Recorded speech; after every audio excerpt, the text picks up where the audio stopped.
Rockabye, rockabye, rockabye, baby. Hey everyone, Ryan here, and I am going to be reviewing the new Joey Badass album called All American Badass.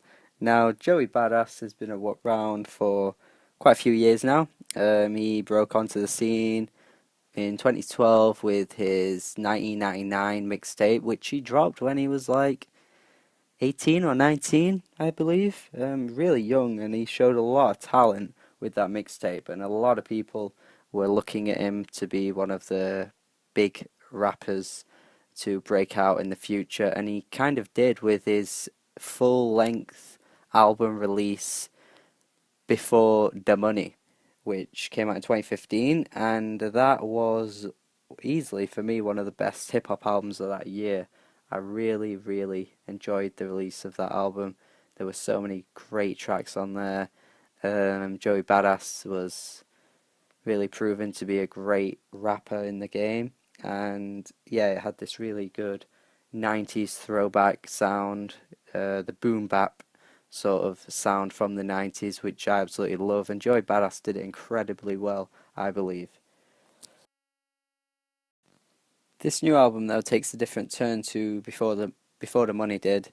We've got Joey over here talking about the wrongdoings of the American system and all the plot problems involving race that are currently going on in America right now. And Joey does a pretty good job overall of pointing out the problems that uh, African Americans are potentially facing, and he essentially commentates over this entire album about all those problems.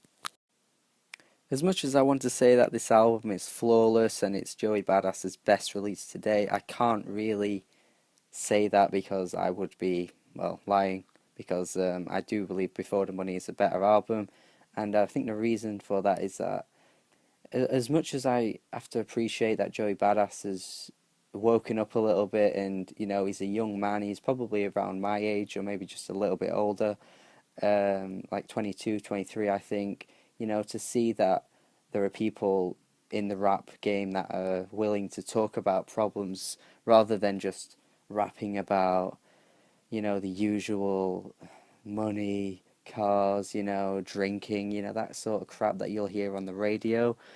Um, he does just go over the same points pretty much over and over again on almost every song, and it's kind of gets a little bit tedious, and he doesn't really stray away from the same things he's already said before. It's like, what he's saying is at points important and valuable, and is the points he makes are valid, but it's a 13, 14 track album, and for about 8 or 9 of those songs, he kind of just says the same things, and it's just a little repetitive, and he could have varied things up a little bit. Now, in terms of sound, Joey does really vary things up quite a bit, especially the first half of this album. It's very smooth. A lot of the instrumentals are quite jazzy. It's a really quite nice on the ears. We've got the track Devastated, which to me sonically is just a very similar track to Hotline Bling by Drake. We've also got For My People, which is a fantastic track. I think that's one of my favorites on the album as well. There's also Temptations, which I'm not really into that song. I can't really take it no more. That's the hook on the song. It doesn't really sound like a Joey Badass song. If you were to say that, that's a hook that Joey Badass would use before I'd heard this album, I would have said, no, that's not him. But he uses it, and I don't think it fits very well. But yeah, like I said, with the variation, the second half of the album hits much harder. We get to Rockabye Baby, which is a fantastic song with Schoolboy Q. Schoolboy Q is basically the guy you want to invite whenever you want an amazing guest feature, because this guy just kills it every time he's featured on a song. And yeah, we've also got Ring the Alarm, which is an amazing track as well. These two tracks have the most amped up um, beats, you know. I think this is the Joey Badass I much prefer. And yeah, back to Ring the Alarm, we've got Meecho Darko from Flatbush Zombies. He again, he's another um, rapper around that I just love to hear every time on any song. He just kills it again, and that song's an absolute banger as well. Then we've got the song Babylon, which brings me back to the content I was talking about earlier with Joey referencing a lot of problems he believes that African Americans are facing right now. And yeah, this is one of the most passionate songs I think that Joey has to offer in this um, in this discussion that he's bringing to the table on this album, because his voice is so fiery across the track. He's really spitting his ass off the whole way through. I really like Joey Badass when he's on this kind of form. But yeah, like I said, I think he does beat the nail on the head a bit too much with what he's saying across this album, because I don't think he's quite as fired up on the rest of the album as he is this song. Yeah, but this one he really puts his message across.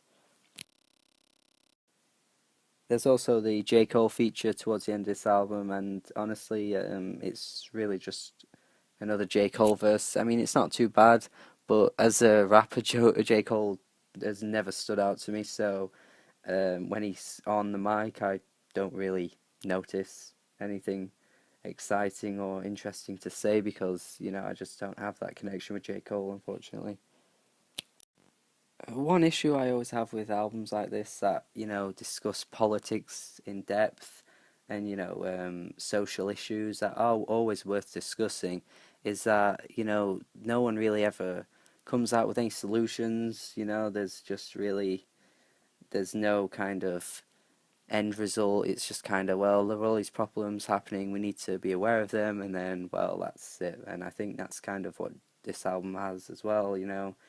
Yeah, Joey Badass really does go into detail about a lot of the problems, and yeah, they're worth talking about and they're worth resolving. But I think Joey Badass even himself is kind of like in the final track, basically just kind of doesn't really know where to go. He kind of just references so many things in a short amount of time that I think it's just at the point where he's like ready to just stop, because I just don't think there's really anything that he can say that can change any of these things.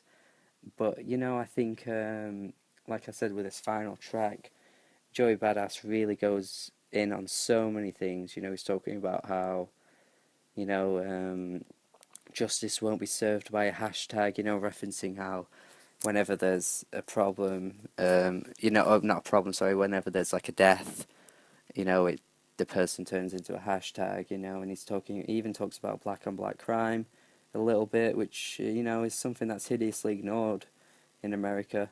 And yeah, I do like how this album ends, because just the lyrics are really quite hard hitting, and Joey Badass shows quite a lot of emotion in this song.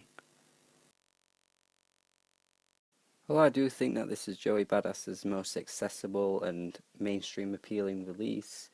I just sort of think that this album suffers a little bit production wise. I think it's a little bland at points, and everything becomes a bit samey, especially like I said with the lyrics and the content and with the music as well.